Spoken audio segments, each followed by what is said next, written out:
అన్నంతం మీద పడి గుండెల్ని చీల్చి రక్తం తాగుతుంది. ముట్టుకుంటే కాలుతుంది, కరెంటు తాగితే ప్రాణమైపోతుంది.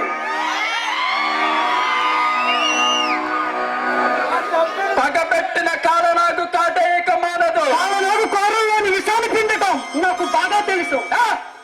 కుప్పగత్తలు మాని భావాన్ని ఎక్కడ దాచావో చెప్పు. బాబా శవం కూడా నీకు దక్కనివ్వను. నా భావ శవైన రోజున నీ అష్టాడు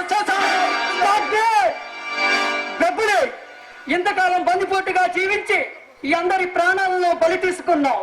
మృత కళేబరాల మధ్య మానవ కారపు రాక్షసుల్లా నిలిచావు. పూలందేవి మన్సింగ్ లాంటి గజరంగలే చట్టానికి ప్రభుత్వానికి లొంగిపోయారు. నువ్వు మర్యాదగా లొంగిపో. ఈ బెబ్బిలి లొంగడమా? అందుకు నువ్వు సలహాలు ఇవ్వడం అసంభవం. రాజా, నువ్వు పేరు మార్చుకుని రూపం మార్చుకున్నందుకు మాత్రమే నేను గుర్తుపట్టలేననుకుంటున్నావా?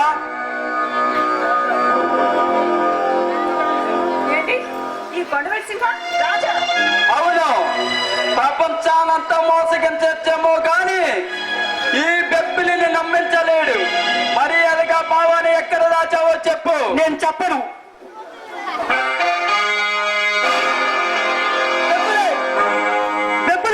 జైలు వదిలో.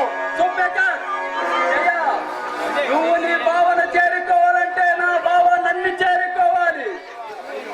ధైర్యం ఉంటే ఎదురించి జైలు తీసుకెళ్ళు. ధైర్యాన్ని గురించి నువ్వు నాకే చెప్పుతున్నావు.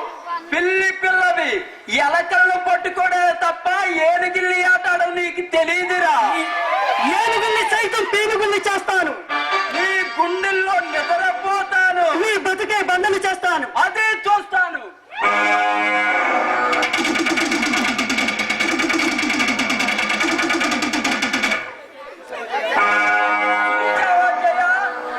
నీ భావ ప్రతాపం ఈ బెబ్బులతో పంతా దిగితే నేలకి ఒరగవలసిందే, పట్టితే కరవలసిందే. నేను ఇంకా ఎవరో అర్థం కలరాజయ్యా.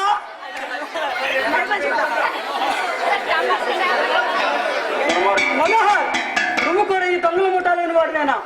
ఈ నిజాన్ని ఇంత ఆలస్యంగా గ్రహించినందుకు నీ తెలివికి నా జోహారు. మర్యాదగా బాబాని ఎక్కడ దాచావో చెప్పు. నేను చెప్పను. ఎనప మొక్కన సైతం కొలువులో కాలిస్తే ఎటు తిప్పితే అడ్డి వంగుతుంది. వీడికి మన అతి రుచులు తెలిస్తే గాని వీడి దారిలోకి రాడు. నాన్న, విడిగా బాస్ ఎస్టేట్ అధిపతి రాఘవరావు. శవాస్ పిల్ల దెబ్బకి దెబ్బ. బావాని ఈడి బంధించాడు, వీడి తండ్రిని నువ్వు బంధించావు. శబాస్. నేను చెప్తే ఎన్నోమంటారా ఎంత దీక్షగా? డబ్బులే మీ కక్ష నా మీద తీర్చుకోండి. జైలు నాన్నను వదిలిపెట్టండి. అదే మాట నేను అడుగుతున్నాను. నా బాబా నీకు ఏ అపకారం చేశాడని బంధించావు? నీ బాబా దేశద్రోహి, హంతకుడు, ప్రజా కంటకుడు. నీ తండ్రి చేసిన నేరం ఏమిటో నీకు తెలుసా?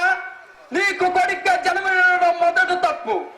ఈ ఎస్టేట్కి అధిపతిని కావడం రెండో తప్పు. నా బాబా నీ చేతిలో ఎంత నరకనిపించాడు అంతకంటే నరకపం నీ తండ్రి నా చేతిలో అనుభవించాలి. అది నువ్వు కళ్ళారా చూడాలి. నేను కసితీరా నవ్వుకోవాలి. మనోహర్, పిల్ల, వీళ్ళని మన మందిరానికి భద్రంగా తీసుకెళ్ళండి. నేను ఎస్టేట్ అంతా గాలించి బాబా ఎక్కడున్నాడో తీసుకుని వస్తాను. ప్రాణాల మీద ఏ మాత్రం ఆశలున్నా నోరు మెదలుపుకుండా తల తిప్పకుండా నడవండి. ఎదురు తిరిగారా ఈ పిస్తల గుళ్ళకు బలవుతారు.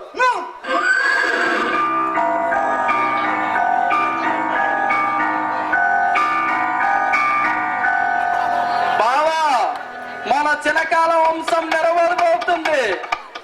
ఎక్కడున్నా మిన్న గాలించి తెచ్చి బంగారు సింహాసనం చేయించి అందులో మిమ్మల్ని